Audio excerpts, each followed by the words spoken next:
একসময় একটা পুরানো ছাগল ছিল, তার 7টি বাচ্চা ছিল। তিনি তাদের যতটা ভালোবাসতেন ঠিক তেমনি একজন মা তার সন্তানদেরও ভালোবাসেন। সে বনে যাচ্ছিল, দুপুরের খাবারের জন্য গুল্ম এবং ডাল নিয়ে আসছিল। তিনি তার সমস্ত বাচ্চাদের ডেকেছিলেন এবং দুষ্ট নেকড়ে থেকে ভয় পাওয়ার জন্য তাদের সতর্ক করেছিলেন। সে প্রায়শই ভান করে, তবে আপনি তাৎক্ষণিকভাবে তার অভদ্র কণ্ঠ এবং কালো পাঞ্জা দিয়ে তাকে চিনতে পারবেন।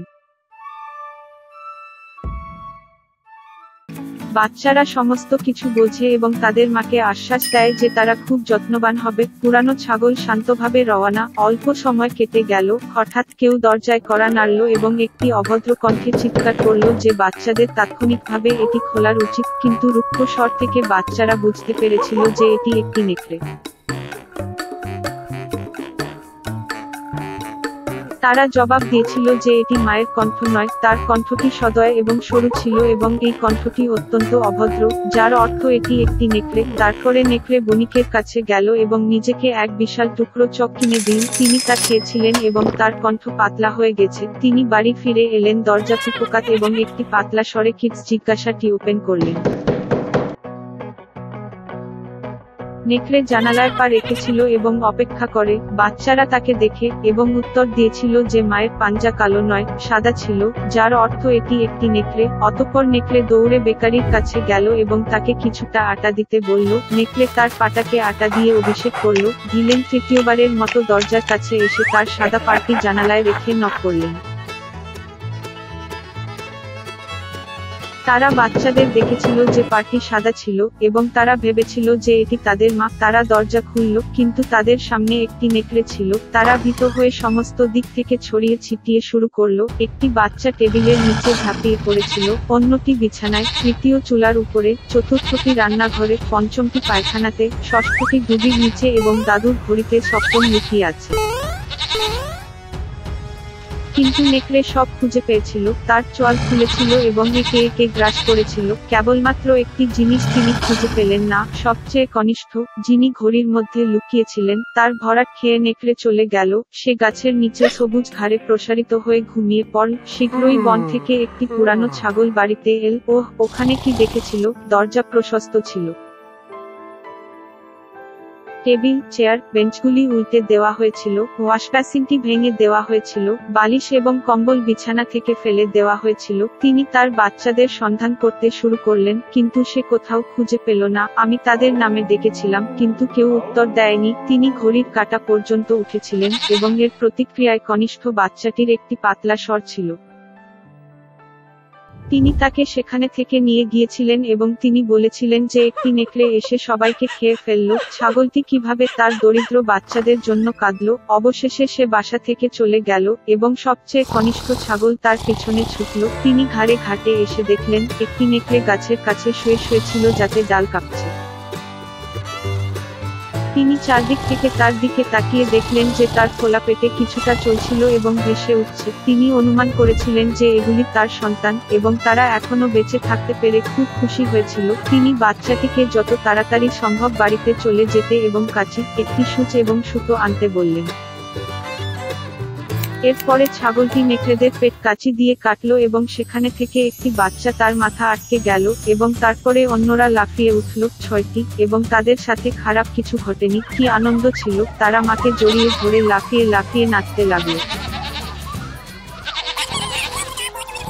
তারপরে বৃদ্ধা ছাগলটি বলল যে ঘুমন্ত অবস্থায় নেকড়েটিকে পাঠ শেখানো ভালো লাগবে। তারা পাথর টানল এবং নেকড়েদের পেটে ভরিয়ে তুলল। একটি পুরানো ছাগল তার পেট সেলাই করেছে, কিন্তু সে কিছুই লক্ষ্য করেনি, এমনকি কখনো সরেনি। নেকড়ে ঘুমিয়ে গেল, তার পায়ে গেল এবং তার পেটে এমন তৃষ্ণা অনুভব করল যে সে কূপ থেকে জল খাওয়ার সিদ্ধান্ত নিয়েছে। তিনি সবেমাত্র কূপের নিকটে গেলেন, জলের দিকে নেমে গেলেন এবং ভারী পাথর তাকে কূপের নিচে টেনে আনল। 7টি বাচ্চা এটি দেখে এবং তাদের মায়ের সাথে আনন্দে নাচতে শুরু করে। এভাবেই তারা দুষ্ট নেকড়েকে একটি পাঠ শিখিয়েছিল। একটি ছোট্ট ইঁদুর এক বনে বাস করত। তিনি খুব কাপুরুষোচিত ছিলেন এবং বাতাসের শব্দ শুনেও ভয় পেতেন। বনের সমস্ত প্রাণী তাকে দেখে হেসে উঠল এবং তারপরে একদিন ছোট্ট ইঁদুর তার সমস্ত ইচ্ছা এক মুঠিতে জড়ো করে জঙ্গলের রাজার কাছে গেল। সিংহ সবেমাত্র তার রাতের খাবার শেষ করেছিল এবং জোরে জোরে শামুক হয়ে ছায়ায় নীরবে ডুবে যাচ্ছিল। ইঁদুর তার কাছে এসে লেজ বেয়ে উপরে উঠতে লাগলো। সমস্ত প্রাণী তার সম্পর্কে কি কৌতূহল ছিল। ছোট মাউস খুব ভয় পেয়েছিল, তবে সে এটি নজরে না নেওয়ার জন্য খুব চেষ্টা করেছিল। সে সিংহের পিছনে উঠে গেল এবং তার বন্ধুদের সামনে একটি গুরুত্বপূর্ণ চেহারা উপস্থিত হয়েছিল অ্যাপিয়ার্ড। আর তখন সিংহ জেগে উঠল। একটি আন্দোলনের সাথে সাথে তিনি মাউসটি মাটিতে ফেলে দিয়েছিলেন এবং মেনাক্রোলিভ করে বিকাশ করেছিলেন। অন্য সমস্ত প্রাণী খুব উত্তেজিত ছিল। তারা ভেবেছিল সিংহ মাউসটি গ্রাস করতে চলেছে, তবে পরিবর্তে সিংহ জিজ্ঞাসা করলেন তিনি তার পিঠে কি করছেন। তার সমস্ত ইচ্ছাকে মুষ্টিতে সংগ্রহ করে ইঁদুর জঙ্গলের বাদশাকে তাকে তার ডানার নিচে নিয়ে যেতে বললেন, যাতে সে আর কারো বা কিছুতেই ভয় পায় না, কারণ তিনি ছিলেন বনের সবচেয়ে কাপুরুষোচিত প্রাণী এবং বিনিময়ে তিনি তার সাহায্যের প্রস্তাব দিয়েছিলেন। সিংহ নিঃশব্দে মাউসের কথা শুনল, তবে তিনি বুঝতে পারেননি একটি ছোট মাউস কিভাবে একটি বৃহৎ এবং শক্তিশালী সিংহকে সাহায্য করতে পারে। প্রথমে সে হেসেছিল এবং তারপরে জোরে গর্জন করে ওই অন্ধ লোকটিকে তাড়িয়ে দেয়। মাউস তাৎক্ষণিকভাবে পালিয়ে গেল, আনন্দিত যে সিংহ তাকে খাবে না। অন্যান্য সমস্ত প্রাণী তার পিছনে ছুটল। কিছু সময় কেটে গেছে।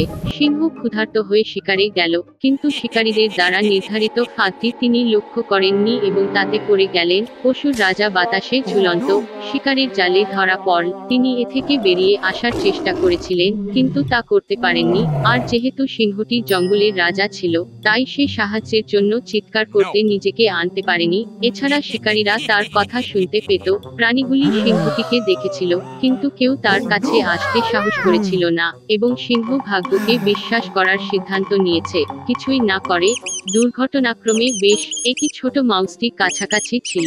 জালে পশুর রাজা দেখে তিনি তাকে সাহায্য করার সিদ্ধান্ত নিলেন। মাউস সিংহের দীর্ঘ লেজ উপরে উঠেছিল এবং এটি জালে পৌঁছে এটি দেখে কুঁচকে যেতে শুরু করে। কিছুক্ষণ পরে জন্তুগুলির একটি পুরো ভিড় জালের কাছে জড়ো হয়েছিল। কি ঘটছে তা দেখা সবার জন্য আকর্ষণীয় ছিল। হঠাৎ দূরে কোথাও শিকারীদের কান্নার শব্দ শোনা গেল। প্রাণীগুলি খুব ভয় পেয়ে বনের দিকে পালিয়ে গেল, কিন্তু মাউস জেদ করে যেতে লাগলো। শেষ পর্যন্ত জালটি ভেঙে যায় এবং সিংহ নিজেকে এ থেকে মুক্তি দেয়। বার না ভেবে মাউস তার পিঠে উঠে গেল এবং তারা পালিয়ে গেল। সিংহ যখন তার গুহায় উঠল, তখন তিনি মাউসের কাছে ক্ষমা চেয়ে নিলেন এবং তিনি বলেছিলেন যে তিনি এ জাতীয় একটি ছোট প্রাণীকে অবমূল্যায়ন করেছেন, সিদ্ধান্ত নিয়েছিলেন যে এটি কোনো কাজে আসবে না এবং এই ছোট মাউসটি পশুর রাজার জীবন বাঁচিয়েছিল। এখন তাকে আর কোনো কিছু বা কারো ভয় পাওয়ার দরকার নেই। এখন থেকে সিংহ তাকে ডানার নিচে নিয়ে যায়। সমস্ত প্রাণী যা ঘটছে তা দেখে হেসে ও সাহসী মাউসকে প্রশংসা করেছিল। সেই থেকে সিংহ এবং ইঁদুর সেরা বন্ধু হয়ে উঠেছে এবং বনের মধ্যে চিরদিনের জন্য শান্তিতে রাজত্ব করেছে।